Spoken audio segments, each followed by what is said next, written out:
Evangelho de Marcos. Antes de falar o capítulo, eu vou fazer uma introdução, uma pequena introdução. Quem sabe você descobre o assunto aí, ou o texto, né? Do que nós falaremos aí baseado nessa introdução. Por enquanto, abra a sua Bíblia no Evangelho de Marcos. Eu queria te fazer uma pergunta. O que você faria se... E aí, tem algumas situações aqui. O que você faria se a sua saúde estivesse bastante debilitada? Se você, quem sabe, se sentisse fraco, anêmico, sem forças. Isso já tem feito assim, ou já há bastante tempo, não por pouco tempo. O que você faria se financeiramente você estivesse falido? O que você faria se sentisse solitário? Mesmo tendo família, sentisse solidão. Ou mesmo não tendo família. O que você faria se todos os seus planos fossem frustrados? E se você, quem sabe, fosse até mesmo rejeitado pela sociedade? Pior do que isso, rejeitado até pelos irmãos da igreja. O que faríamos nessa situação? Com certeza ficaríamos amargurados, deprimidos, sem esperança. Tantas coisas passariam aí na nossa mente, no nosso coração. Eu não sei se você lembra, mas existe um personagem bíblico que está vivendo esse momento. Está enferma há muito tempo, financeiramente falida, solitária. Não sabemos se era uma pessoa casada, se tinha filhos, se não tinha. O que sabemos é que ela estava sozinha na vida, porque ninguém podia tocá-la e ela mesma não podia tocar em ninguém. Estava até mesmo impedida de entrar na igreja. Eu queria que você abrisse o Evangelho de Marcos no capítulo 5. E nós vamos ler a partir do verso 24. Marcos 5, capítulo 5, o verso 24 em diante. O Senhor Jesus está aceitando um pedido para curar a filha de Jairo, o chefe da sinagoga. Ele está a caminho para a casa de Jairo. E a partir do verso 24 vai acontecer algo inusitado. Diz assim a palavra do Senhor. Jesus foi com ele, com Jairo. Grande multidão o seguia, comprimindo. Aconteceu que certa mulher que havia 12 anos vinha sofrendo de uma hemorragia e muito padecera à mão de vários médicos, tendo despendido tudo quanto possuía, sem contudo nada aproveitar, antes, pelo contrário, indo a pior, tendo ouvido a fama de Jesus, vindo por trás dele, por entre a multidão, tocou-lhe a veste. Porque dizia: se eu apenas lhe tocar as vestes, ficarei curada. E logo se lhe estancou a hemorragia e sentiu no corpo estar curada do seu flagelo. Jesus, reconhecendo imediatamente que dele saíra poder, virando-se no meio da multidão, perguntou: quem me tocou nas vestes? Responderam-lhe seus discípulos: vês que a multidão te aperta e dizes: quem me tocou? Ele, porém, olhava ao redor para ver quem fizera isto. Então a mulher, atemorizada e tremendo, cônscia do que nela se operara, veio, prostrou-se diante dele e declarou-lhe toda a verdade. E ele lhe disse: filha, a tua fé te salvou. Vai-te em paz e fica livre do teu mal. Essa mulher, ela está com a vida completamente acabada. Ela não tem esperança para nada, ela não tem ninguém com ela. Como eu já disse no início, não dá para saber se ela estava casada. Mesmo que estivesse casada, ela não podia nem se aproximar do seu marido. Ela está numa situação delicada. Se ela tem filhos, ela não pode nem sequer trocar a fralda do seu filho. Há 12 anos essa mulher não recebia um abraço sequer. Você consegue passar um ano sem receber um abraço? Uma semana? Essa mulher está vivendo um momento difícil demais da vida dela. Mas o quadro pode mudar. Porque existe um Deus que pode mudar todas as coisas. E é o que nós vemos aqui no texto. É interessante que o evangelista Marcos, esse texto foi registrado por Mateus e por Lucas também, mas Marcos traz essa história de maneira muito vívida, muito séria e muito alegre. Parece que você está vivendo esse momento, parece que você entra lá na história e tem a cena diante dos seus olhos quando vê ou quando lê esse texto de Marcos. Isso porque Marcos é o evangelista que prega Jesus como sendo aquele que faz, aquele que é o Deus da ação. Existe um propósito em tudo isso. Marcos, ele quer escrever para uma igreja abatida, uma igreja angustiada, uma igreja perseguida. E ele precisa confortar a igreja e mostrar para a igreja que aquele mesmo Jesus que durante a sua caminhada terrena, durante 3 anos, fez grandes milagres, esse mesmo Jesus está vivo, ele ressuscitou e ele faz também milagres. O propósito, a proposta de Marcos é mostrar Jesus como Filho de Deus e um Deus que está vivo e que opera sinais e maravilhas, que faz grandes coisas em qualquer época. Eu queria compartilhar rapidamente com a igreja. Nós estamos trabalhando dentro de um tema, a nossa igreja, se você puder ver no seu boletim, o melhor ano das nossas vidas. E a proposta hoje é falarmos um pouquinho, não só na mensagem do boletim, mas na mensagem agora à noite, é falarmos sobre o testemunho de Jesus, sobre o impacto que Jesus trazia na vida das pessoas, ou que causava na vida de muita gente. E eu queria então compartilhar o testemunho impactante de Jesus. Aquilo que Jesus fazia quando se encontrávamos, ou quando as pessoas se encontravam com ele. Aliás, a Escola Dominical tem trabalhado esse ano com essa proposta, uma das classes. O que acontecia quando Jesus se encontrava com as pessoas? Com certeza as pessoas saíam diferente, mudavam sua maneira de pensar, de viver. Mas eu queria então compartilhar, baseado no testemunho impactante de Jesus, a primeira lição que eu vejo no texto, o texto tem muitas lições, eu queria selecionar apenas algumas. A primeira delas, Jesus é o Deus do impossível. O nosso Deus é o Deus do impossível. O que é impossível para os homens é possível para Deus. E nós vemos isso em toda a Bíblia, palavras, promessas que nos são dadas por diversos servos de Deus, mostrando que Deus é um Deus que faz o impossível, que Deus opera sobre as situações mais difíceis da vida. E o verso 25 diz isso: aconteceu que certa mulher, havia 12 anos, ela estava passando por um problema muito sério, vinha sofrendo de hemorragia. A ideia é que não é apenas um sangramento, mas é muito sangue, um fluxo sanguíneo problemático, trazendo problemas sérios para essa mulher, trazendo anemia, falta de energia, de força, fora todo o desconforto dessa situação. 12 anos, não são 12 meses, não são 12 dias, são 12 anos. É muito tempo. E aquela mulher está numa situação bastante complicada. O verso 26 fala que ela muito padecera à mão de muitos médicos. Os médicos judiam muito. Não tinha o SUS naquela época, se tivesse, estava tudo resolvido.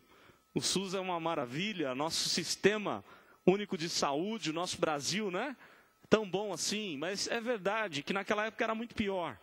Não tinham tantos recursos como nós temos hoje. Se hoje cair num hospital, cair na mão de médicos, é tão difícil, por falta de equipamentos muitas vezes, por falta de medicamentos, tantas coisas que podem acontecer e a gente percebe o quão fraco nós somos. Você imagina naquela época, há 2000 anos atrás, com a medicina começando praticamente, se fortalecendo aos poucos, aquela mulher muito padecera, nos diz o texto, à mão de vários médicos, não somente um.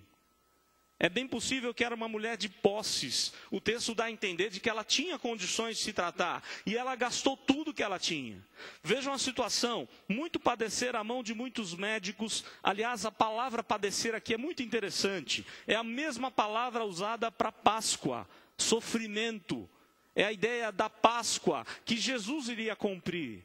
Ele seria o homem de dores, ele que levaria sobre si as nossas enfermidades, ele que passaria pela Páscoa, pelo sofrimento em favor a muitos, ou em favor do povo de Deus. Ela muito padecera à mão de vários médicos, e ela gasta tudo que ela tem, e ainda assim vai de mal a pior. Se ela tinha dinheiro, agora ela não tem mais, ela está falida, financeiramente falida. E eu queria dizer o seguinte: talvez não tenha uma área, aliás, não tem realmente uma área que mais abala a nossa vida do que a enfermidade. Aquilo que, quando chega na nossa casa, alguém enfermo, às vezes nem a gente. Quando é a gente, ainda a gente dá um jeitinho, né? A gente leva, a gente pode ficar chateado, mas quando é alguém nosso, alguns dos nossos queridos, familiares, isso abala bastante. E eu não sei quantos estão vivendo esse momento, às vezes, ou é possível que tenha muitos vivendo esse momento aqui, que está enfermo, ou quem sabe tem alguém enfermo na sua família. O que eu queria dizer para você, até baseado nesse texto, é que quando tudo está perdido, para Deus não está perdido, porque Deus é o Deus do impossível. Ele faz muito mais do que a gente pode imaginar. Lemos um texto hoje que fala sobre isso, Salmo 46. Ele é refúgio, é fortaleza, ele é socorro bem presente na hora da tribulação. Vejam que o texto não está ensinando que a vida do crente, daquele que confia em Deus, que se entregou a Deus, é uma vida sem tribulação. O texto diz que ele é refúgio na tribulação, socorro bem presente nos momentos de tribulação. E daí o salmista diz: portanto não temeremos, ainda que tudo caia ao nosso redor, não temeremos, ainda que a terra se transtorne, os montes se abalem no seio dos mares, ainda que as águas tumultuem e espumejem, e na sua fúria os montes se estremeçam. Se tudo estiver perdido, ainda existe uma solução, e ela se chama Deus, o Deus do impossível, representado aqui nesse texto pelo próprio Filho de Deus, Jesus Cristo, o nosso Senhor e Salvador. É interessante que aquela mulher está completamente destruída, acabada, não tem mais nada, nenhuma esperança. Quando acende no seu coração uma esperança, no verso 27, tendo ouvido sobre a fama de Jesus, vindo por trás dele, por entre a multidão, tocou-lhe a veste. Interessante o que o texto registra. Quando ela ouviu sobre Jesus, o seu coração ardeu, o seu coração inflamou, encheu de esperança. Quem sabe esse Jesus é que pode resolver o meu problema. Nós encontramos essa ideia em alguns momentos na Bíblia. Aqui com essa mulher, podemos lembrar de Bartimeu, quando ele escuta que é Jesus, o Nazareno, que está passando. Ele começa a clamar, ele se põe a clamar em desespero, para que Jesus resolvesse o seu problema. Porque um dia alguém falou para ele que Jesus estava passando por ali. Ou quem sabe aqueles homens no caminho de Emaús, aqueles 2 discípulos, que quando Jesus falava com eles, logo depois eles perceberem que é Jesus, eles disseram que o coração deles queimava, ardia. A ideia de que quando a gente ouve sobre Deus, quando a gente ouve sobre Jesus, o nosso coração se enche de esperança, se enche de paz, de alegria. Era a última chance dessa mulher. E o que eu queria dizer para você é o seguinte: talvez você conviva ou convive com alguém, talvez até muito perto de você, ou dentro da sua casa, ou lá no seu trabalho, ou lá na sua escola, que está passando por um momento semelhante a essa mulher, ou uma enfermidade, ou qualquer outro problema da vida. Se você falar de Jesus para ela, se você, quem sabe, entregar para ela um cartãozinho do Disque Paz, as coisas podem mudar, o quadro, o cenário pode mudar. Porque quando a gente ouve sobre Jesus, grandes coisas podem acontecer na nossa vida. Foi assim com a gente. O dia que alguém falou para a gente de Jesus, quer você ter nascido ou não na igreja, o dia que mostraram Jesus para a gente, e o dia que o Espírito Santo de Deus testemunhou, testificou no nosso coração sobre quem era Jesus, as coisas mudaram. E nós passamos a nos aquietar e saber que Deus é Deus, e que Ele está exaltado acima de todas as coisas. Nos diz o Salmo 46, Ele é maior do que qualquer enfermidade, Ele é maior do que qualquer problema financeiro, Ele é maior do que famílias desestruturadas, qualquer que seja o seu problema, Ele está exaltado, Ele é o Senhor de todas as coisas. Aquietai-vos e sabei que eu sou Deus, sou exaltado entre as nações, sou exaltado na terra, nos diz o texto. Mas as pessoas precisam ouvir sobre Jesus, assim como aquela mulher um dia ouviu. Eu não sei quem contou para ela. Eu não sei quem disse para ela que Jesus estava passando por ali. Mas naquele momento a fama de Jesus já é grande. Os testemunhos dados sobre este homem que veio da Galileia, tão desprezado por muitos, era um testemunho impactante. Por onde ele passava, ele deixava um rastro de amor, de misericórdia, de esperança. E as pessoas precisam ouvir isso. As pessoas precisam conhecer quem é esse Jesus. O verso 28 nos diz: porque ela dizia consigo mesma: se eu apenas lhe tocar as vestes, ficarei curada. Interessante, quando ela ouve falar sobre Jesus, seu coração se enche de esperança e se enche de confiança.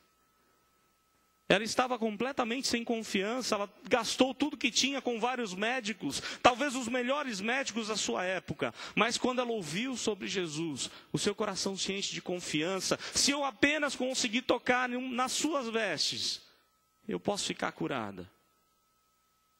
Quando a gente ouve sobre Jesus, quando Jesus faz diferença assim na nossa vida, nós temos confiança, nós temos certeza de que só Ele pode resolver as dificuldades que temos.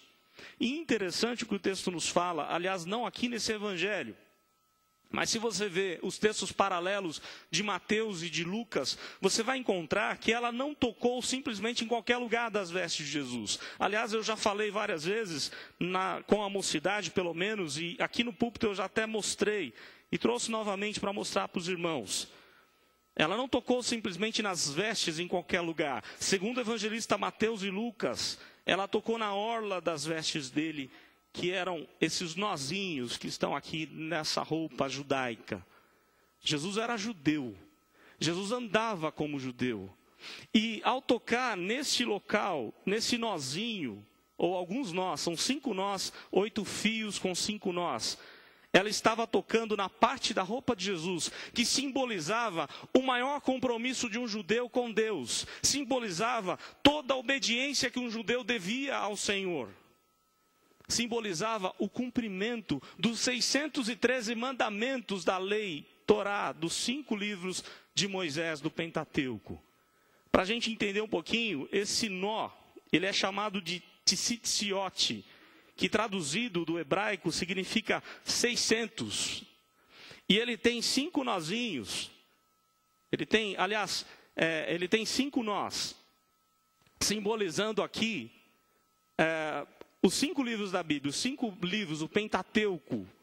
E ele tem 8 fiozinhos que simbolizam nada mais, nada menos do que todos os nossos órgãos. O resultado disso, 608 e 5 dá 613. Isso significa o quê? Que quando aquela mulher toca em Jesus, ela quer tocar naquela parte especial que demonstra o testemunho de Jesus com Deus, que demonstra a intimidade que ele tinha com Deus, que demonstra que ele era a própria palavra prometida lá por Moisés, conforme Deuteronômio 18. Ele é o profeta que está lá registrado, o profeta que era alguém como Moisés. Ele é o cumprimento das profecias. Jesus é muito mais do que a profecia, ele é a própria profecia, ele é muito mais do que os cumprimentos das promessas, ele é a própria promessa de Deus.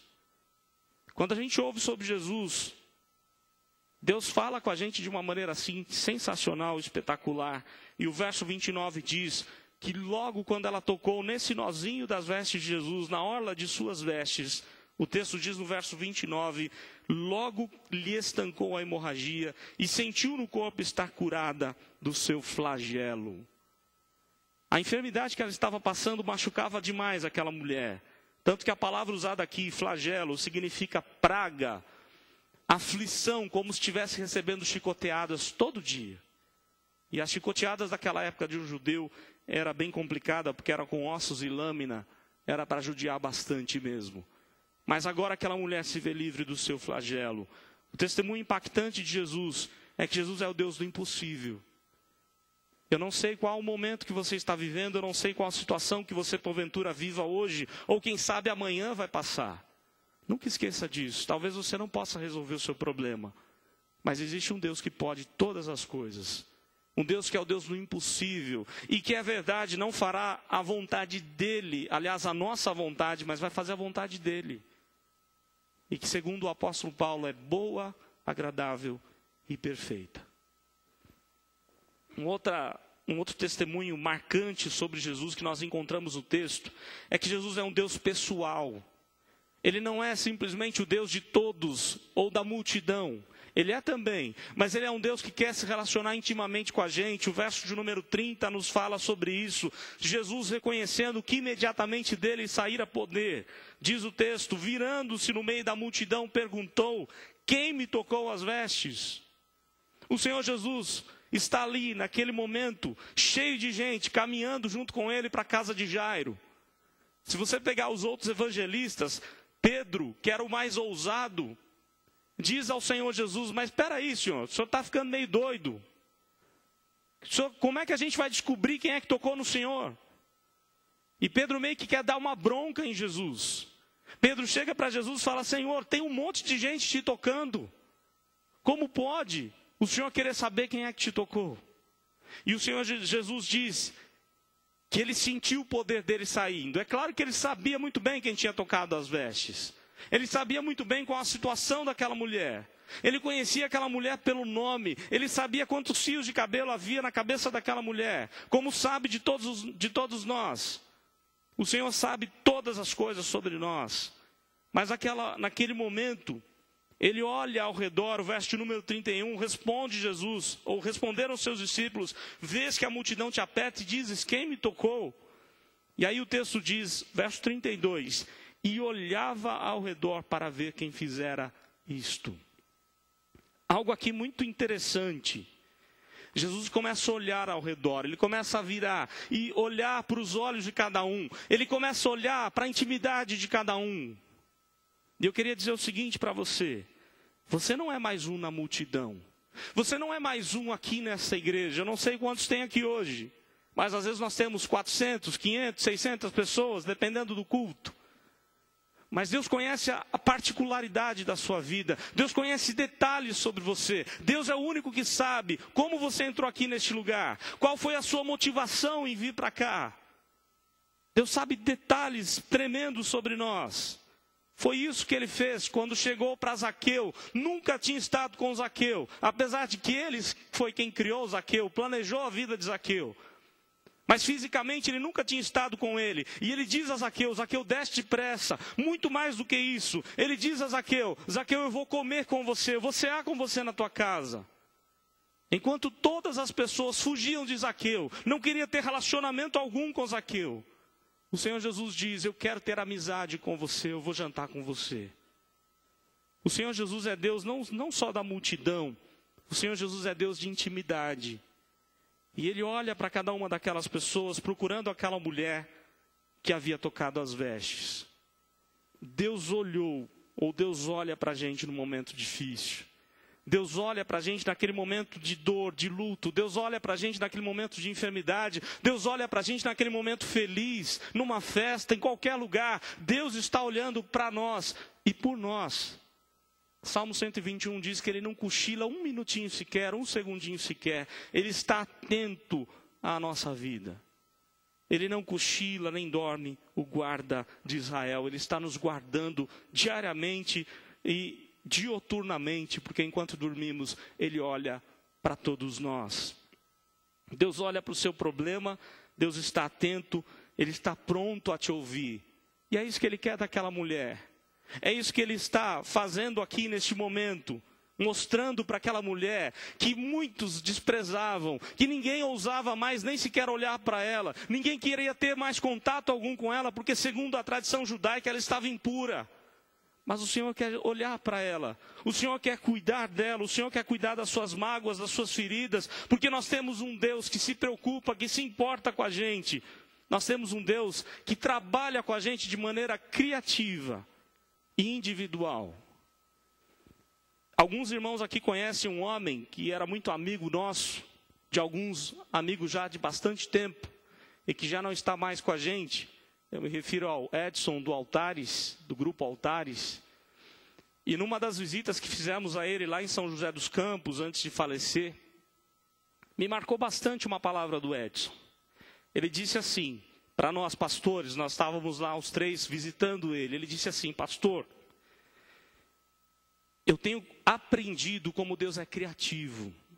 E como ele trabalha comigo de maneira assim específica. Coisa que ele não vai trabalhar com o outro do jeito que ele está trabalhando comigo. E aquilo me fez pensar bastante quando a gente voltava de viagem. Eu fiquei pensando nisso. Como Deus é criativo. Como Deus trata as nossas feridas. Como Deus trata as nossas emoções de maneira individual. Ele conhece detalhes sobre nós. Ele sabe de tudo sobre nós. Tanto que lá no livro do Apocalipse, quando Jesus vai mandar aquela carta, ou pede a João que envie a carta às igrejas, o texto diz, conheço as tuas obras. E a tradução ali é muito estranha de se fazer. Porque a tradução literal do texto é, conheço as obras. É uma confusão entre plural e singular ali. Mas o que o texto está querendo dizer é que ao mesmo tempo que o Senhor Jesus conhece a igreja como um todo, Ele conhece particularmente cada um dos membros da igreja, de todo o universo, de todo mundo. Todos os membros da igreja são conhecidos por Deus, e a ideia de conhecer na Bíblia é ter intimidade, é se relacionar intimamente. O que Deus quer de nós hoje como igreja, Ele quer ser o Deus da tua vida e quer ser o Deus da multidão. Ele quer se relacionar intimamente com você lá na sua casa, lá no seu momento de trabalho, de estudo, no seu momento de lazer, no seu momento de dor, de luto. Em todo tempo Deus quer ser o Deus íntimo de você. O que o texto ensina para a gente, lá no Salmo 1, é que Ele é o Deus Emanuel, o Deus presente. E segundo lá o verso 6 do Salmo 1 diz que Ele conhece o caminho do justo. Deus conhece o momento que você está vivendo. Deus conhece o seu caminhar, os seus tropeços. Deus conhece detalhes sobre você que nem mesmo você conhece.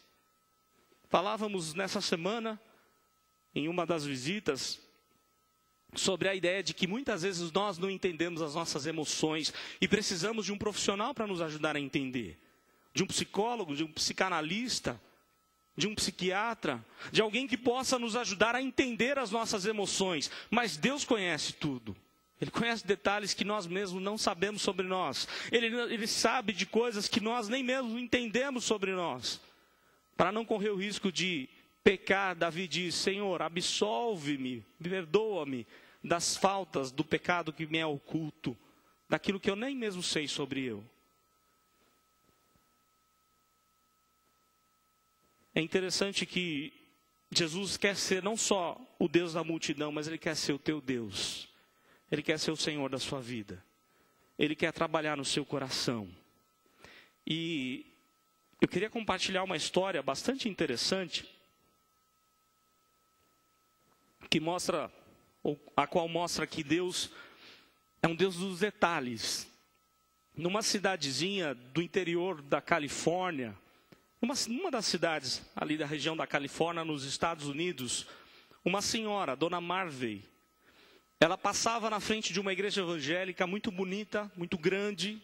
Para ter uma ideia, a igreja cabia 3.000 membros, 3.000 pessoas no culto. E ela passava ali, por 20 anos, ela passou na frente daquela igreja, dirigindo o seu carro, indo e voltando do trabalho. E todo dia ela dizia assim, um dia eu vou entrar nessa igreja. Um dia eu preciso entrar nessa igreja, eu quero conhecer a beleza dessa igreja, eu quero conhecer os irmãos, o culto. Todos os dias a mulher dizia a mesma coisa, enquanto passava na frente daquela igreja. Até que chegou o dia. Por 20 anos, passaram-se aí os 20 anos, ela resolveu, num domingo de manhã, visitar aquela tão bela igreja. E ela foi no culto. Vestiu a sua melhor roupa, estava feliz da vida porque ela ia ouvir a palavra de Deus. E ela se assenta ali e começa a observar a arquitetura, a beleza. Ela chega a dizer que lá no templo eles abriam o teto para que os passarinhos pudessem ver o que estava acontecendo lá dentro. E era assim algo muito bonito. Ao terminar o culto, você imagina a saída de como era. Se os irmãos demoram aí talvez meia hora, 40 minutos para sair e cumprimentar os pastores, você imagina 3.000 pessoas. Demora um pouquinho. Então ela ficou sentada para esperar os irmãos caminharem no corredor. E ao lado dela estava uma jovem. Ela então pergunta para a jovem, comenta com a jovem que para bater papo, para quebrar o gelo. E ela diz, que igreja bonita. E a jovem concorda, realmente é muito bonita. A Dona Marvey fala um pouquinho mais, puxa papo com aquela jovem e diz assim, você é daqui? Você é dessa igreja, da cidade? E a jovem diz, não. eu estou vindo aqui pela primeira vez. Eu sou do meio oeste dos Estados Unidos e eu vim aqui em busca da minha mãe biológica. Eu quero conhecê-la. Eu estou procurando a minha mãe biológica. E aí ficou aquele silêncio e a dona Marvel diz, eu entendo. Eu sei do seu sofrimento porque há muito tempo atrás eu tive que abandonar uma menina. Eu deixei ela, por motivos diversos, eu tive que abandonar minha filha. E aí aquela jovem, na hora perguntou qual o dia do aniversário dela. Ela diz 30 de outubro. Naquele culto ela descobriu, ou elas descobriram que estavam assentadas juntas, mãe e filha. Dizer que é coincidência, é claro que não. E ali começa uma nova história na vida delas. E elas testemunham sobre um Deus que faz grandes coisas. Por quê? Quando aquela jovem disse que ia para a Califórnia para procurar sua mãe, todos os seus amigos diziam, a probabilidade de você encontrar sua mãe é zero, é praticamente zero. Você nunca vai achar sua mãe. Mas ela foi num culto, as duas, na primeira vez que foram na igreja, elas se encontraram e puderam recomeçar uma nova história. Deus é um Deus que conhece a particularidade da sua vida, do seu sofrimento. Ele é um Deus que opera aquilo que Ele realmente deseja, mas Ele pode fazer muito mais do que a gente imagina, conforme diz Paulo. E por fim eu queria dizer para a igreja que Jesus é um Deus restaurador. Jesus é aquele que pode restaurar a nossa vida por completo. O verso 33 diz assim, então a mulher, atemorizada e tremendo, cônscia do que nela se operara, veio, prostrou-se diante dele e declarou-lhe toda a verdade. Aquela mulher está morrendo de medo. Vejam o que o texto diz, ela está tremendo. Ela está se aproximando, mas trêmula, morrendo de medo. Por quê? Porque ela, como impura, segundo a tradição dos judeus, ela não podia tocar em ninguém. Quem ela tocasse, ou no objeto que ela tocasse, isso precisava ser batizado, passado por um momento de um ritual de aspersão. Aquela mulher, ela toca em Jesus. E Jesus quer dela uma confissão. Jesus quer que ela chegue diante dele e diga que foi ela. Porque ele já tinha ensinado isso para os seus discípulos, está registrado em Mateus capítulo 10, verso 32. Todo aquele que me confessar diante dos homens, eu o confessarei diante do Pai que está nos céus. O que Deus quer da gente, o que Jesus quer de nós, é testemunho, é confissão. É dizer, Jesus é o meu Deus, Ele é meu Senhor e Salvador. Esse é talvez o maior desafio nosso como igreja. É o motivo de estarmos aqui como igreja. Porque Ele nos deixou aqui na terra para testemunharmos de que Jesus é Deus, Ele é o Senhor da nossa vida. E mesmo que tudo caia ao nosso redor, nós continuaremos a servir, a amar, a honrar esse Deus. É isso que Deus quer de você lá no seu momento de trabalho, nos seus relacionamentos. Ele quer que você confesse o nome dEle todos os dias. Assim como Ele fez com aquela mulher, que não sabemos a idade, não sabemos se é jovem, se já é idosa, se é de meia idade. O que Ele quer da gente é confissão. E confessemos que Ele é o Senhor da nossa vida.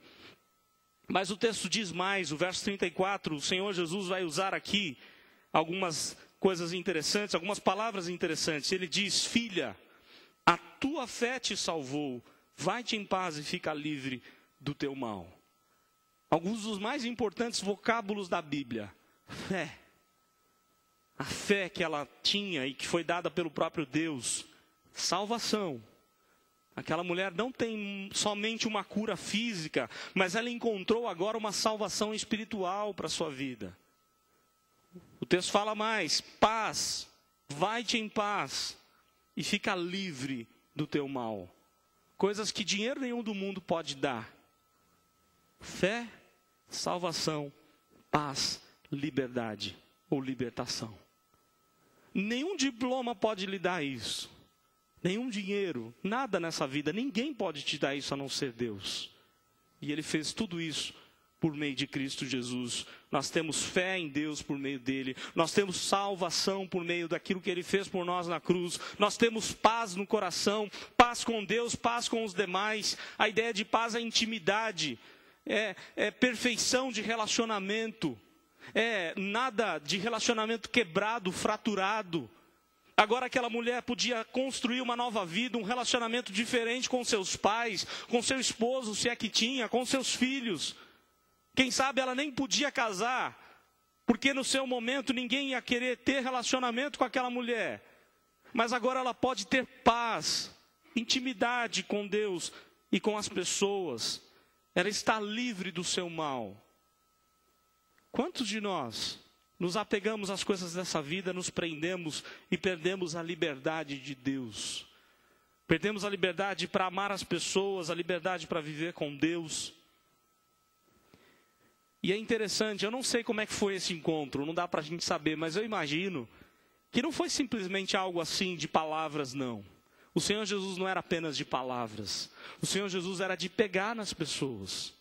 É bem possível que ela tomou o primeiro abraço, e esse primeiro abraço, depois de 12 anos, deveria ter sido do Senhor Jesus. É claro que eu não estou lá para saber, ninguém estava lá para saber, o texto não registra. Mas como Jesus trabalhava com outros personagens bíblicos, você entende que ali teve uma intimidade muito grande com Jesus. Por exemplo, certa vez chega um leproso para Jesus. Jesus não só diz ao leproso que ele está curado, ele tocou no leproso. E eu fico pensando assim, na mente do leproso, o que era melhor? Era ser curado ou receber um toque de Jesus? Um homem que, segundo o evangelista Lucas, a enfermidade dele deve ter durado há mais de 20 anos. Sem ninguém tocar, sem receber um abraço de um querido seu. O Senhor Jesus não só cura aquele homem, como vai e toca nele. Eu fico imaginando a alegria daquele homem, alguém me tocou. Alguém não teve medo, receio de me tocar.